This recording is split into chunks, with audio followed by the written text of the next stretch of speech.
Hello, guys. I wanted to discuss a topic that is very common when we start studying Marxism, and especially class. Class, as is understood in Marxism, as a social class.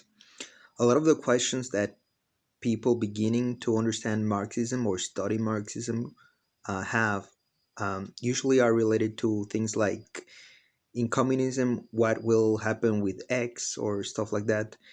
And one question that I had myself, and I know a lot of people have, is in communism or in socialism or in Marxism, are small business owners considered capitalists?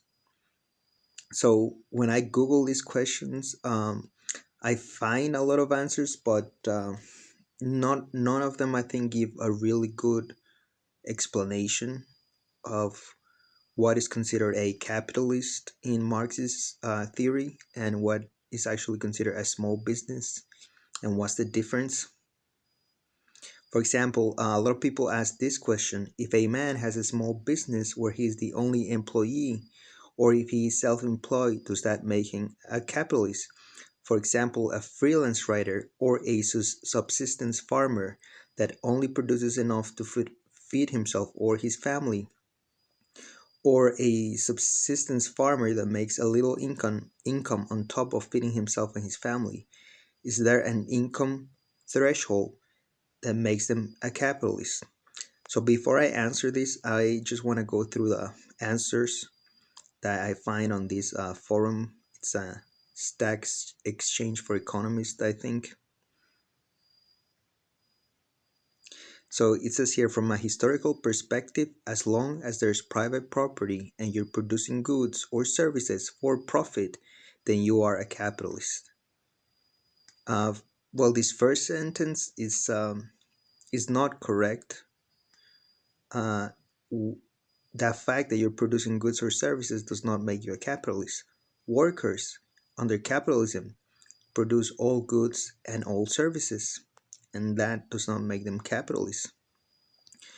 Let me continue. There might be a matter of scale, i.e., how big your capital is in relation to other capitals in the industry.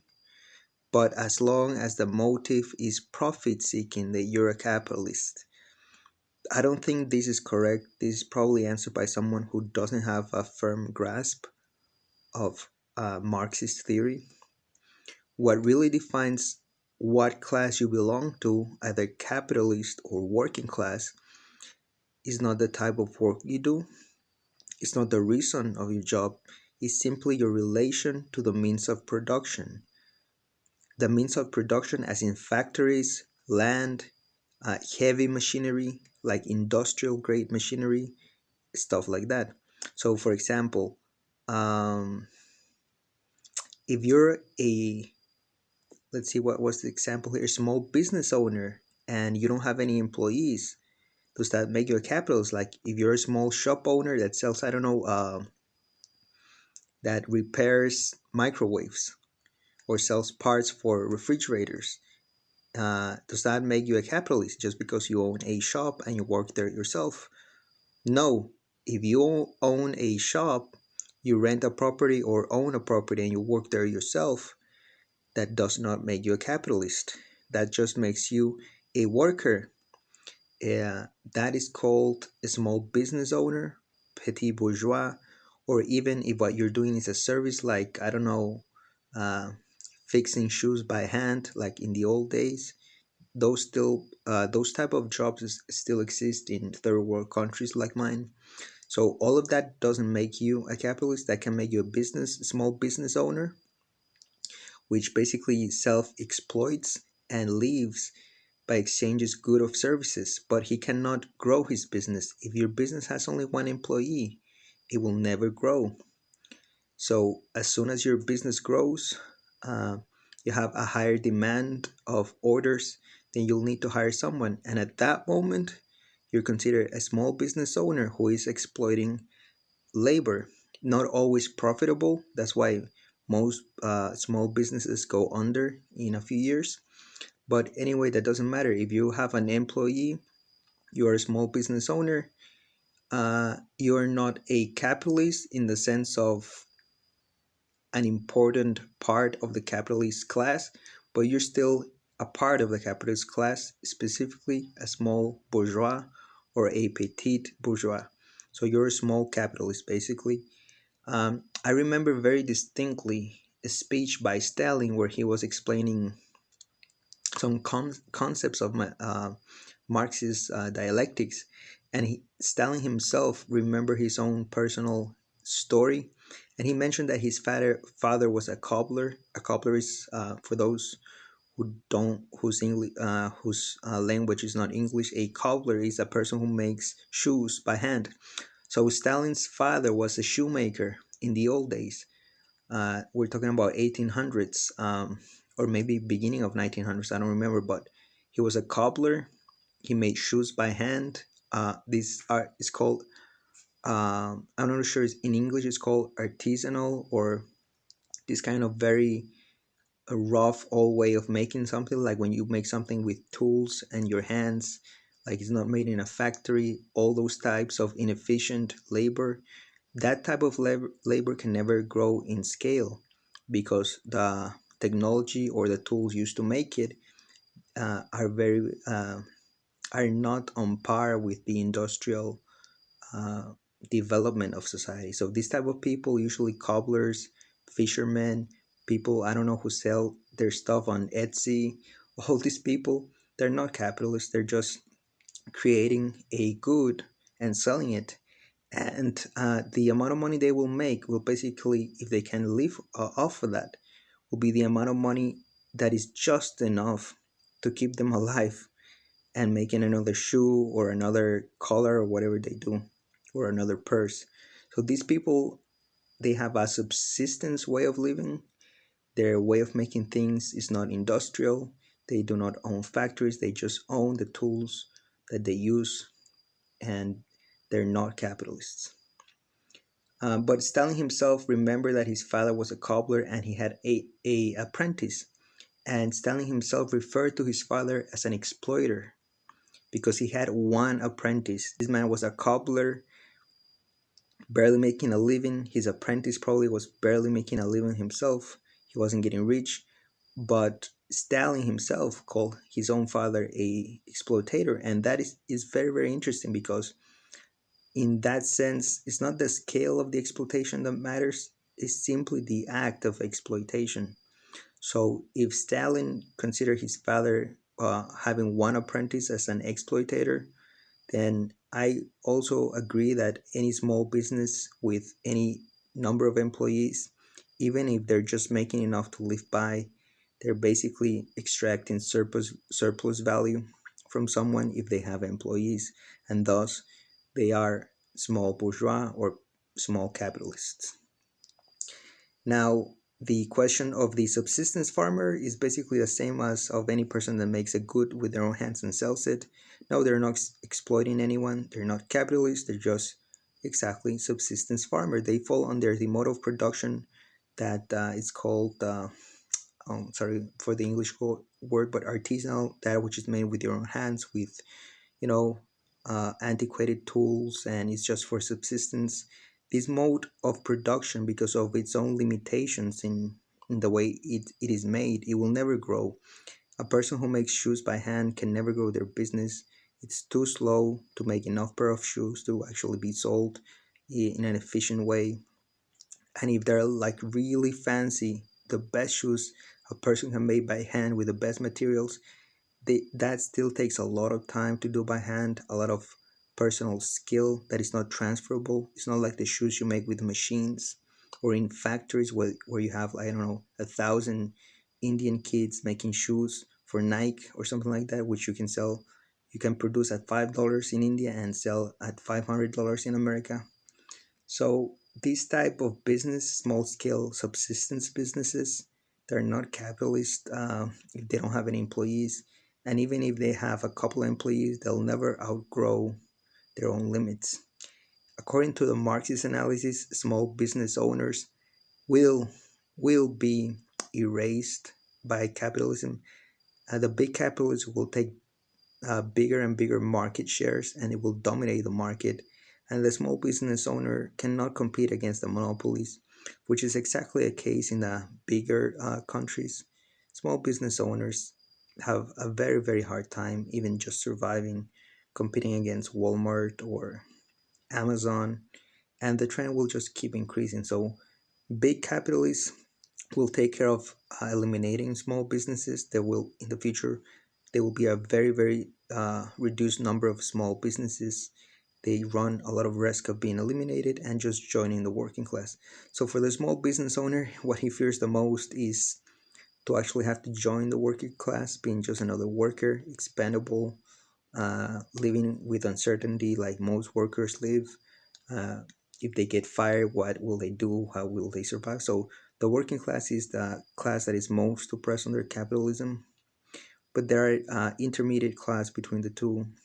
But the march of history and the class struggle will take care of eliminating these classes. So a lot of small business owners will become simple workers by the pressure of the big capitalist, or a lot of not a lot, but a very, very small number of them maybe might be able to grow their business into a medium-sized large business and might join the medium-sized capitalists or the large capitalists, which that doesn't change anything. There is some movement in class, which is very minimal. If you go up, there is a huge movement in class going down.